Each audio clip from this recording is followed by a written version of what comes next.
How you doing, Mike? Innovative Garage Door. I've seen the before pictures on our Facebook page. That was a pretty brutal one-piece door. It was a pretty brutal tear out. But we did actually get front mount torsion in, believe it or not, because we rule. There it is. It's a low one, 6-foot door, and you can see the drum is right there up on that ceiling part. And over here, you can see it's right up on that ceiling, and we use the Orion 7500 low headroom front mount, 16 by 6, 2100 on this little bit older garage here.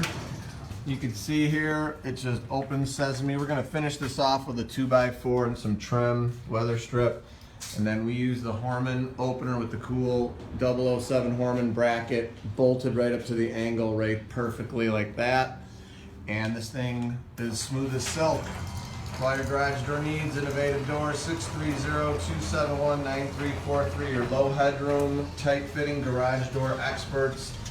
We do jobs that other companies say cannot be done, and we do them like no problem. There it is, 12-inch low head. Piece of cake. We got her in there, 630-271-9343. Visit us online, www.innovativedoor.com. Like us on Facebook. Google will like you. Thanks for watching our ultra uber low headroom garage door video, one-piece door tear out. And as always, I encourage everybody to praise the Lord. Thank you for watching our video. Oh yeah.